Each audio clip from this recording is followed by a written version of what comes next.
So yeah, the Vstrom 650 XT, Honda NX500 and the Vstrom 1000s. Why?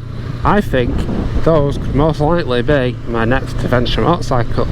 So let's get into this, let's explore these thoughts. I'll discuss with you today why everything just changed and why I am thinking this is the way I'm going to go with my adventure motorcycle.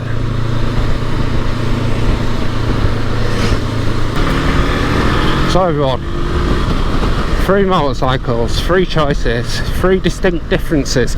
The Honda NX500, the light option, the option I'm on now. This is stance. It's absolutely superb.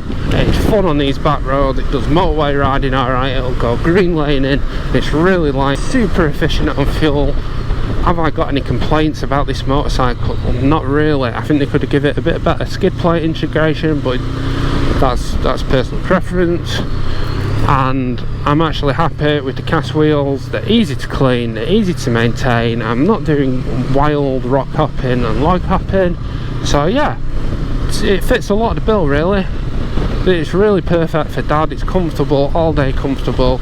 I've got no complaints about it. Maybe rear shock, that's it. The other options, the Vstrom 650 XT, the fabulous Suzuki, the underrated Vtwin, 90 degrees, unbelievable bike for road touring, long distance travel, very underrated, very reliable, very good on fuel. I've had one, I've done 600-mile days on it up to Scotland, loved it to bits, fabulous motorcycle, can't really complain about that. Yes, it doesn't have the fanciest technology, but I think that is its benefit. Like this, with a cable throttle, you've got that directness that you don't get with a fly-by-wire system or ride-by-wire, whichever term you prefer to use. That leaves us with a couple of other options, doesn't it everyone? In the thousands, I have had the 1000 XT in the past before YouTube, did a lot of miles on that bike, Wales, etc. Absolutely loved it. I think there's a lot to be said for the underrated options. You don't need to spend 30,000 quid to have an amazing motorcycle. Those 2 options are both around £6,000, which leaves me plenty of money to go travelling. Obviously, if the focus was on green laning like it was when we were moving to Somerset, I'd be looking at a CRF 300 Rally or such like. But I've done a lot of the green lanes in the Peak District now. I'd sooner have something to go and do some road travelling, long distance travelling, which is the plan for Norway, and just a bike that puts a grin on my face, and that's different for everyone. So that's why I keep looking at the V-twins. The other option is obviously, like I just briefly mentioned, the 1000. I could look at the new 1050 or the 1050 XT. I do not want a 21-inch front wheel. I've never quite got on with them on the road every time I've had one with the T7 and the CRF 300 Rally. When I got back on this, I preferred it, and the same when I had my 1150 GSA and etc. As I briefly mentioned on the channel, I recently sold an 1150 GSA. So those are the options, that's what I'm thinking. I'd like to know your comments. Have you gone from a Vstrom 650 to the 1000 or the 1050 XT? What did you think? Would you buy one? Again, would you not buy one? Would you go back for the Vstrom, as everyone calls it, the 650? I think it's still a really relevant motorcycle. I'm glad Suzuki are still making it. You know, the beautiful V-twin engine, so smooth, they're good on fuel, they're stone cold reliable. I like the fact it's still got an analog clock on the 650. I miss that sweeping needle. And yeah, cable throttle, I think there's a lot to be said for them still. And conventional suspension is easy to service as well. You know, it just comes down to what you need. I'm not jumping logs or racetracking it, so I think they're still a really valid bike in 2025. It's all come as a bit of a shock to us. Unfortunately, we now cannot move down to Somerset. Yeah, a bit of a shock, but it is what it is. These things are set to trials, as they say.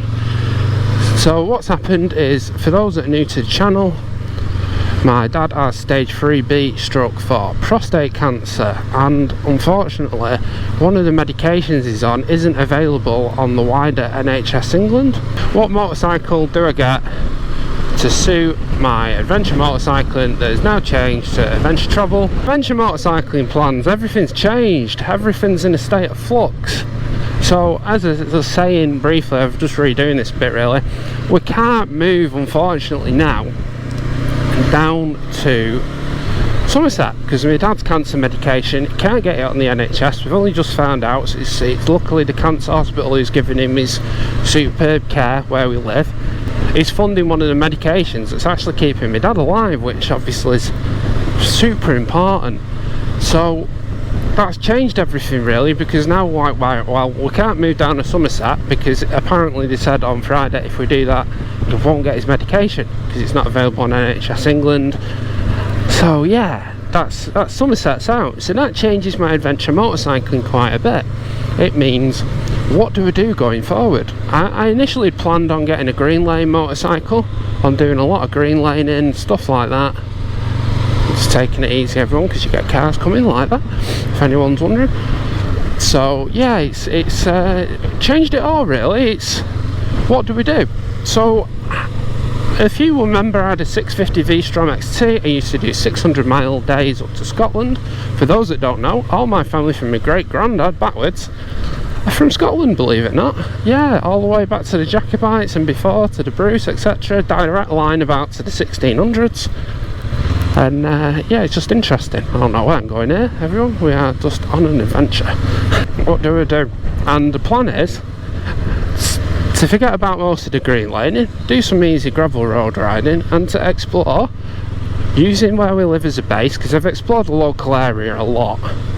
So it's a case of going up to Scotland on day trips and weekend trips, down to Somerset to visit friends down in Glastonbury on day trips and weekend trips and etc. I've got a few friends down there, and just generally just seeing where life leads us and having some advantage and having some adventures and stuff like that.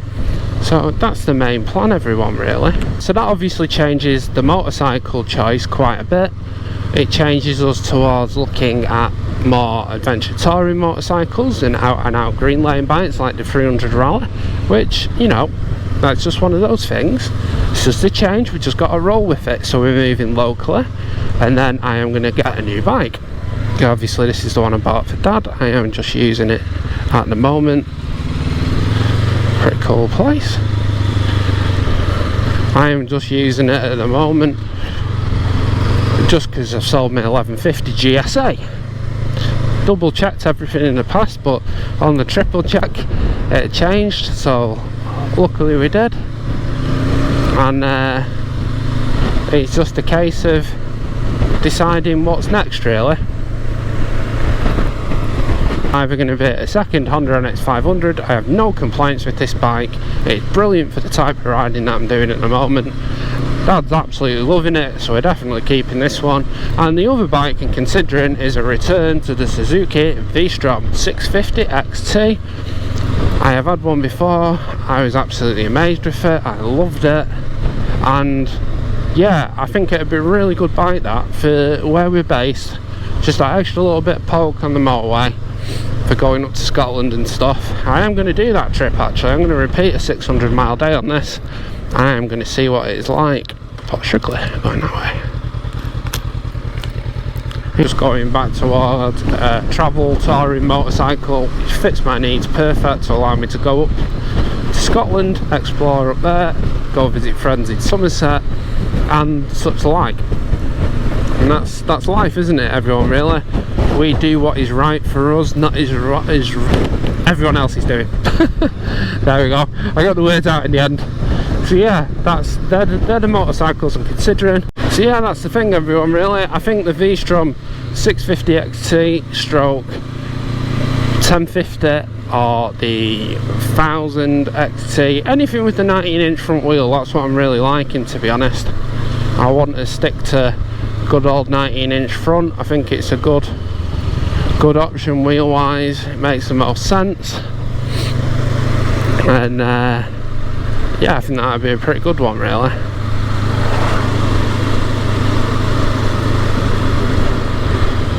Thanks for watching. It's a quick video.